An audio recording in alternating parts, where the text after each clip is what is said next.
For 80 years, aviation enthusiasts have argued about one question: which propeller-driven fighter was the fastest in World War II? Today we're settling this based on documented maximum speeds in level flight verified through official test data, wartime reports, and performance trials. Here are the 8 fastest propeller fighters that actually flew during the war. These aren't prototypes that never left the ground or paper designs that only existed in the minds of engineers. Every aircraft on this list saw production and most engaged in combat. Their speeds were achieved through cutting-edge engineering, desperate innovation, and the relentless push to dominate the skies during humanity's most devastating conflict. Let's count down from number 8 to the fastest propeller fighter of 1945. At number 8 is Germany's Focke-Wulf FW-190D9, also known as the Dora or long-nose variant. It reached a maximum speed of 426 mph. This fighter represented a major evolution of the earlier radial engine FW-190 series that had dominated the skies since 1941. The D9 replaced the radial engine with an inline Junkers Jumo 213A requiring an extended nose. This change transformed the FW-190 from a low-altitude brawler into a high-performance fighter capable of engaging Allied bombers at higher altitudes and holding its own against the latest Allied fighters. Production began in August 1944, and over 700 units were built before the end of the war. The Dora 9 fought against overwhelming odds in the defense of Germany. At number 7 is Britain's Hawker Tempest 5, capable of 435 mph. Developed as an improved version of the earlier Hawker Typhoon, the Tempest featured a thinner wing profile and a more powerful Napier Sabre engine, making it one of the RAF's most effective low-altitude fighters. The Tempest entered service in April 1944, just in time to face Germany's V-1 flying bombs. Its exceptional speed at low altitudes made it the most successful V-1 interceptor of the war. Tempest squadrons accounted for over 800 of the pilotless weapons. The Tempest was equally deadly in air combat, with its combination of speed firepower and excellent handling, making it a feared opponent for German fighters. In the war's final year, Tempest squadrons racked up impressive kill ratios while supporting the Allied advance across Europe. At number 6 is the legendary Supermarine Spitfire Mecquois Twine, capable of 446 mph.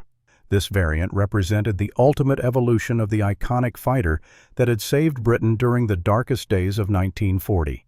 The Mecquois Twine featured the Rolls-Royce Griffon 65 engine, producing over 2,000 horsepower compared to the earlier Merlin engines. This power increase required strengthening the airframe and enlarging the tail surfaces. The result was a Spitfire that could climb like a rocket and perform effectively at altitudes where earlier versions struggled. First flown in January 1943, the Mk-114 entered squadron service in early 1944 and proved highly effective against the latest German fighters and high-altitude reconnaissance aircraft as well as German jets. At number 5 is America's Grumman F-8F Bearcat, capable of 455 mph. Designed as the ultimate lightweight carrier fighter, the Bearcat was Grumman's attempt to create the most powerful aircraft capable of operating from escort carriers.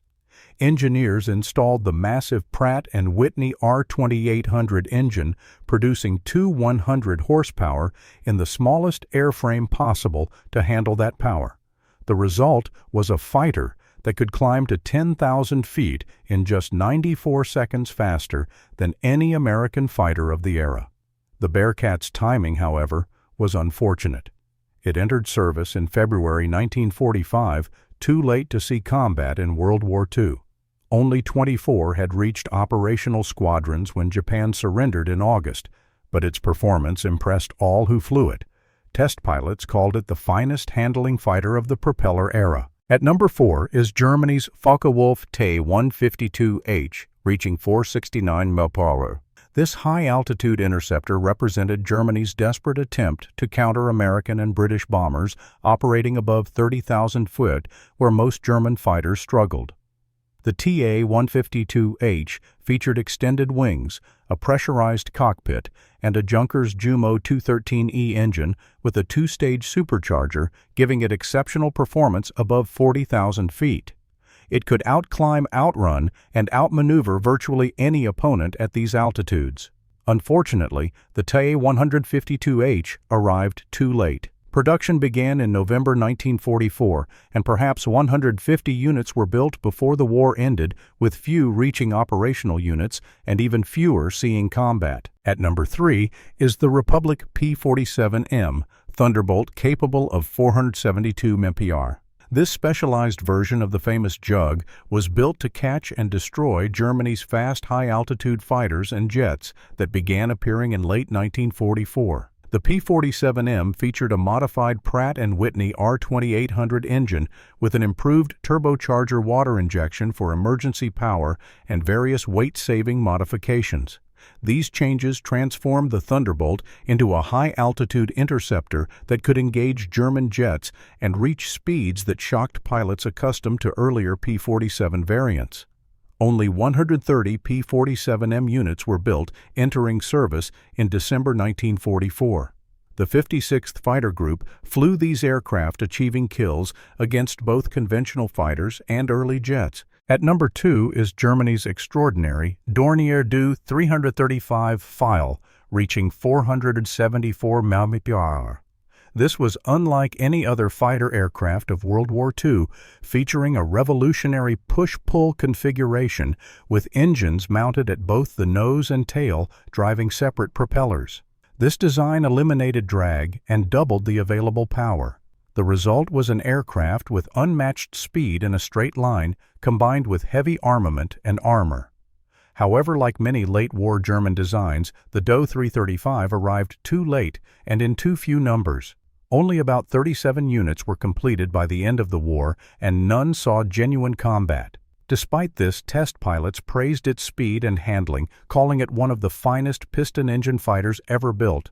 At number 1, the fastest propeller-driven fighter of World War II is the North American P-51H Mustang, reaching 487 mph. The P-51H represented the ultimate evolution of the legendary Mustang. It featured a comprehensive redesign with a lighter airframe, a redesigned fuselage, and a more powerful Packard-built Rolls-Royce Merlin engine with water injection for emergency power. These changes made the P-51H faster, lighter, and more maneuverable than any previous Mustang variant. Despite its speed, the P-51H retained the Mustang's famous range of over 850 miles on internal fuel, allowing it to escort bombers deep into enemy territory. Production began in February 1945, and 555 were delivered by August, though none saw combat before Japan surrendered. The P-51H represented the peak of propeller-driven fighter design. These 8 fighters represent the absolute pinnacle of propeller-driven aviation technology. Each was designed during humanity's most desperate conflict, where nations poured unlimited resources into gaining the slightest advantage in the sky. These aircraft pushed the boundaries of what was possible with piston engines and propellers. What's remarkable is how close these top speeds are. Just 61 nmph separates the FW-190D9 at number 8 from the P-51H at number 1. Each aircraft was a masterpiece of engineering and speed, although not everything in aerial combat was the ultimate advantage in a war where seconds could determine survival.